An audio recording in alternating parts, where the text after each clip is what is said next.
hello everyone, my name is Emilio, welcome to my channel, and in today's video I'm just going to show you a little Blu-ray haul of movies I've bought recently, and these movies are basically in the comedy genre, and I just want to show off the movies I bought. I don't really have a lot of comedies in my film collection, so I'm kind of slowly building them up. I've bought movies like 40-Year-Old Virgin, the Adam Sandler comedy double feature. We got Billy Madison and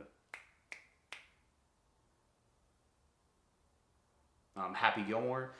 So I'm continuing to buy more comedies, and let's start with comedy number one, which is Step Brothers. Classic comedy. This movie is like one of the stupidest movies ever made, but this is like one of the only movies. Like, there's stupid comedies like, I guess, the Scary Movie films. Those movies even get way stupider as the franchise evolved. You have other movies like those. There's just a lot of dumb, over-the-top, stupid comedies that just aren't funny. But this is one of those dumb, stupid comedies that are actually funny. This movie is fucking hilarious.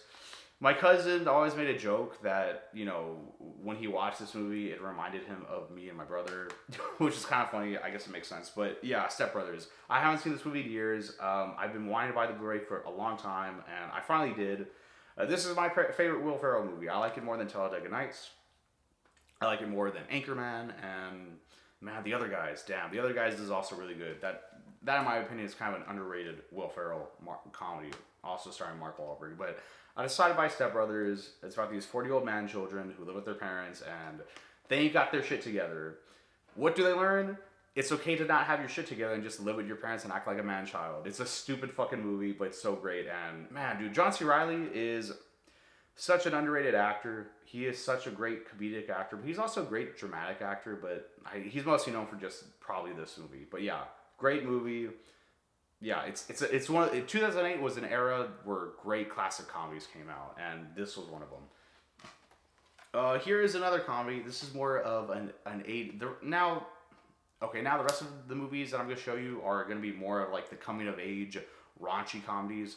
Well, two of the movies that I'm going to present are, one of them is more of a 1980s classic high school film. In the 80s, you have, of course, the coming-of-age teen high school movie, like The Breakfast Club, 16 Candles, Pretty in Pink. I'm not really crazy about most of those movies. You also got Ferris Bueller's Day Off. When it comes to teen comedies of that era, of the 80s, my personal favorite, and I've only seen this movie once, is Heathers. I remember watching this movie when I was a teenager in high school. Sadly, I have something to say, which is not even that big of a deal. The first, I've only seen this movie once, and it was when I was in high school, and I really liked it. I like, of course, Winona Ryder. Winona Ryder is a really great actress, but, you know, I think a lot of people, low-key, at some point, have a crush on Winona Ryder, all right? Either you have a crush on her as the mom from Stranger Things, or her in Edward Scissorhands, or her in the movie Dracula. She's just, she was like a big deal in the 80s and 90s. It seems like her career went like on a huge downturn in the 2000s, but it kind of came up again, I guess, thanks to Stranger Things. But this movie got Winona Ryder. You have this actor who always wants to talk like Jack Nicholson. What the fuck is his name? What the fuck is the name of this guy, this actor?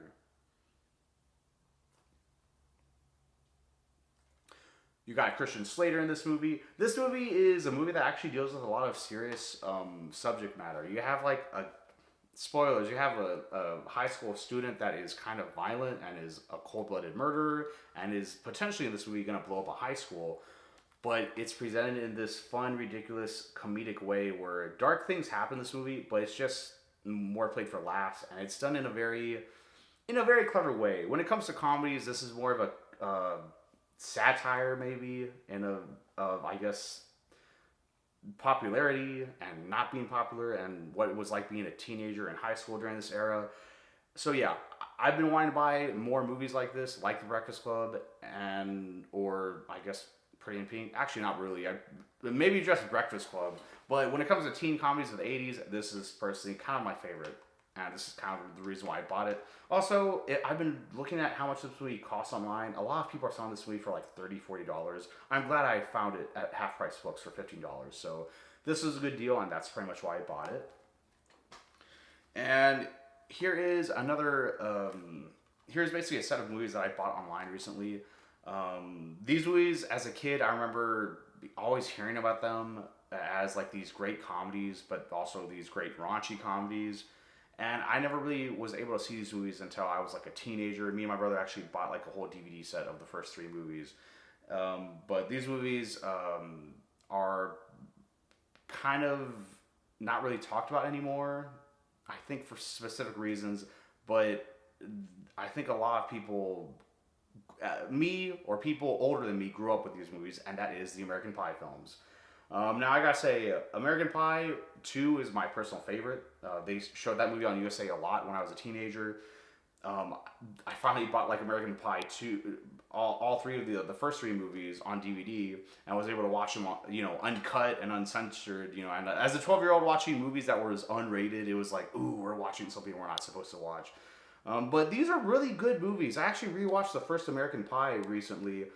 For a movie that is labeled as like this raunchy, stupid teen comedy, there's a lot of heart in the first American Pie movie. I really like like the story that most of these characters go on. American Pie 2 is just a fun hangout movie in my personal opinion. American Wedding is my least favorite. It's the one I've also probably watched the least when it comes to the original American Pie trilogy, but it's a really good movie. And one thing I gotta say, no one ever really talks about American Reunion. I really like American Reunion. And American Reunion is the only American Pie movie I saw in theaters, because when American Reunion came out, I was a teenager, and it was fun, as a kid watching these movies on TV, owning the DVDs, and then watching this great, fun, coming of age. It's a movie where the whole franchise, it ends, all the characters come full circle. And man, I don't know, these are just fun movies. They're entertaining. Some people will argue that these movies are problematic and have been a little bit dated, and yes, there are some dated things in these films, but when it comes to like that look and feel of like 2000s and 2000s comedies, I really like these movies, and I'm kind of very nostalgic for them. And I mean, come on, the first American Pie, I think that movie was regarded as a classic for the longest time. But then we had another movie that set the bar high for what a teen comedy should be, and that is Superbad. Right here, Superbad. I haven't seen this movie in years, but I remember when this movie came out, it was like a big deal. Everyone saw it. Everyone talked about it. Jonah Hill, Michael Cera, the actor who plays McLovin. This movie made these actors stars during this time. Like when this movie came out, everyone was talking about it. When I was in middle school, a bunch of students and kids would talk about the movie. Teachers would talk about the movie because that's how good it was. My parents even saw the movie and liked it. Like this was a movie. This was like the first teen comedy that I don't know why, it just broke pop culture in a way where it was kind of for everyone. But anyways, Superbad. It's a comedy classic. So many other actors like blew up. You got Emma Stone in this movie. You got Seth Rogen. You got Bill Hader. It was also written by Seth Rogen and I forgot the name of one of the writers. So this movie was basically written by Seth Rogen and Evan Goldberg, and they both basically wrote this movie ever since they were teenagers. It's produced by Judd Apatow. This was made during the time when Judd Apatow was producing and directing a lot of great classic comedies. This is one of them. And yeah, I just haven't seen this movie in years, and this is, when it comes to me, one of my personal favorite comedies. It's probably Superbad is definitely like in the top 3. That's one of my favorite movies ever when it at least comes to comedy. So yeah, great movie, and also yeah, I found it at Half Price Books for $7.99. That was like a huge deal, and that's cool because I went to Half Price Books looking for another movie, and I'm so glad I found this because I have been wanting to buy this. But man, I gotta say, man, when you go online and you try buying movies, if you buy them new, or even if you buy them used, sometimes people are selling like Blu-rays for like $30-$40 now, which is ridiculous. So I'm really happy I bought it for like $7.99. So. Yeah, in conclusion, these are the movies that I bought recently. I'm a person, if I'm being honest, the comedy genre is not my favorite genre when it comes to films. I'm definitely more of a guy who likes some sci-fi films, action movies, artsy, fartsy, depressing movies. But I've been meaning to buy some more comedies, and I'm kind of glad that I added these to my collection. So yeah, anyways, that is going to be the end of the video. If you made it to the end of this video, please let me know what is one of your favorite comedies of all time. That's all I gotta say. Thank you so much for watching. Have a good evening, have a good night, and watch a movie.